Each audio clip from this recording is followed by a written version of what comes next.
আসসালামু আলাইকুম। আশা করছি সবাই ভালো আছেন। আলহামদুলিল্লাহ আমরা বেশ ভালো আছি। নতুন আরও একটি ভিডিও নিয়ে আসলাম। শুরু থেকে শেষ পর্যন্ত দেখবেন, আশা করছি ভালো লাগবে। আর যদি ভালো লাগে লাইক কমেন্ট শেয়ার করে দিবেন, সেই সাথে সাবস্ক্রাইব করে আমার পাশে থাকবেন। তো কিছু প্লেট বাটি ধোয়া ছিল, সেগুলো উপর করে উঠিয়ে রেখে দিলাম। এটা ছিল বিকেলবেলার ভিডিও, সেইগুলো রেখে দিলাম। আর দুপুরে আসার সময় আম আর সেই সাথে কচু আর লাল শাক এনেছিল, সেগুলো এখন একটু টুকটাক করে গুছিয়ে নিচ্ছি। তো কচুটা আমি কেটে ফ্রিজে রেখে দিয়েছি, আর কচুর যে ডালপালা সেগুলো আমি সিদ্ধ করে সুন্দর করে প্লাস্টিকে করে রেখে দিলাম। আগামীকালকে ইনশাল্লাহ রান্না করে নিব। আর আমগুলো হলো একটু কষ ছিল, সে কারণে আমগুলো ধুয়ে নিলাম। তো তারপরে বাদ বাকি কাজ কী করি না করি দেখতে থাকেন, ভালো লাগবে আশা করছি। আর এটা হলো আমার নিয়মিত কাজ, সকাল সন্ধ্যা দুইবার এই কাজটা করতে হয়। মাঝে মধ্যে আপনাদের সাথে শেয়ার করি আর মাঝে মধ্যে করিও না। তো আজকে ভাবলাম একটু কাজটা শেয়ার করি। এই কাজটা করতে ভালোই লাগে, আবার সময়তে কিন্তু বিরক্তও লাগে, কারণ প্রতিদিন এই কাজ একই কাজ আমার করতে আসলে ভালো লাগে না। তারপরেও কী করার, মাঝে মধ্যে আমার হাজব্যান্ড একটু করে দেয়, এছাড়া তো আর কেউ করার মতো নাই। ছেলেরা একেবারেই এসব কাজ করবে না, ওরা ওদের যে কাজ ওরা সেই কাজই করে, ঘরের কোনো কাজই ওরা করে না। যাই হোক, করুক না করুক সেটা কোনো বিষয়ই না। তো আরও এক পাতিল পানি ফুটিয়ে নিলাম। এই পানি হলো আগামীকালকে ইনশাল্লাহ আবার সকালবেলা সেঁকে নেব।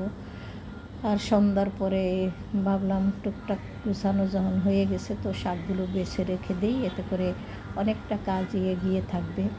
শাকগুলো খুবই সুন্দর ছিল, আর বেশ অনেক দিন পরে লাল শাক এনেছে, দেখে ভালোই লাগলো।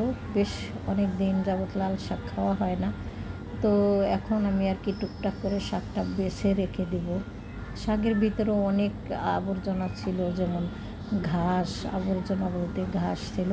তো সেই ঘাসগুলো আমি সুন্দর করে বেছে পরিষ্কার করে নিলাম। আর শাক ইচ্ছা করলে আমি এইভাবেই ভেঙে ধুয়ে পরিষ্কার করে রান্না করে নিতে পারতাম, কিন্তু আমি আবার বটি দিয়ে হালকা একটু কেটে রেখে দেব। তো সবাই যদি আমার ভিডিওগুলো ভুল ত্রুটি হয়ে থাকে তো ক্ষমা সুন্দর দৃষ্টিতেই দেখবেন। আর যদি ভালো লাগে বেশি বেশি একটু সাপোর্ট করবেন আমাকে, আর সেই সাথে লাইক কমেন্ট শেয়ার করে দিবেন। লাইক অবশ্যই দিবেন, যাতে করে আমি একটু ভালোভাবে একটু এগিয়ে যেতে পারি। আর যাই হোক, এখানে কিন্তু শাকগুলো একটু একটু করে আমি বেছে নিচ্ছি। সব সময় তো ভিডিও সংক্রান্ত কথা বলে থাকি, আসলে যারা কমেন্টস করেন, লাইক করেন, তাদের সম্বন্ধে আমার কোনো কিছুই বলা হয় না। তবে যারা লাইক কমেন্টস করেন তাদের প্রতি তো আমি অনেক কৃতজ্ঞ এবং অনেক খুশি, তারা আমার পাশে আছেন। আর আশা করছি সবসময় এইভাবে থাকবেন। একটা আপু সবসময় আমার ভিডিও কমেন্টগুলো অনেক সুন্দর করে করে, তা দেখলে আমি আসলে অনেক খুশি হয়ে যাই। যাই হোক, এভাবে আমাকে অনুপ্রাণিত করবেন আশা করছি। যাই, এখানে শাকগুলো আবার হালকা একটু কেটে নিলাম, এখন আমি রেখে দেব। আগামীকালকে যদি রান্না করি তাহলে আপনাদের সাথে শেয়ার করব।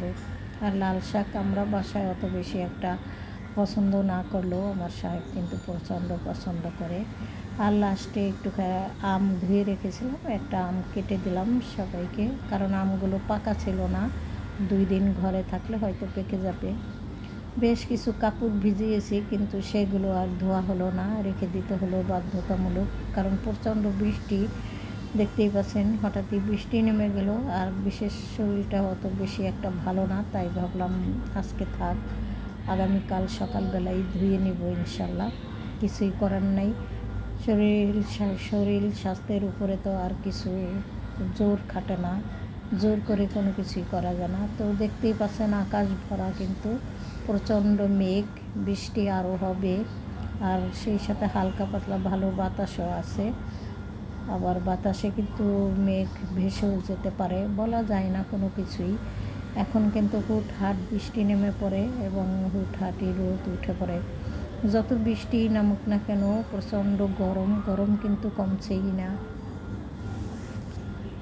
আর এখন হলো দুপুরের রান্নাবান্না আমি অফ ক্যামেরাতেই করে রেখেছি। এখন শুধু খাওয়া দাওয়ার পালা। ভাবলাম খাওয়া দাওয়াটা আপনাদের সাথে একটু শেয়ার করি, আর কি কি রান্না করেছি সেগুলো আর একটু শেয়ার করব। তো বেশি কিছু রান্না করতে পারিনি, এটা কিন্তু পরের দিন দুপুরবেলার রান্নাবান্না ছিল।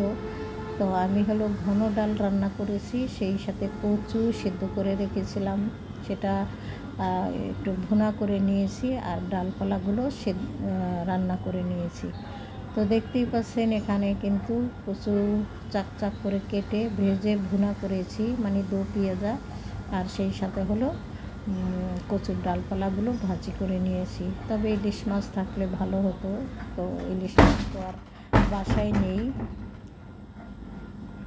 বাতাসে দরজায় বাড়ি খেয়েছে, শব্দটা খুব খারাপ শোনা গেল, তো কিছু করার নেই, ক্ষমা সুন্দর দৃষ্টিতে দেখবেন। আমি নিজেই ভয় পেয়ে গিয়েছি, হঠাৎই দমকা হাওয়া, কী আর করার। তো সাহেব সবাইকে ভাত বেড়ে দিচ্ছে।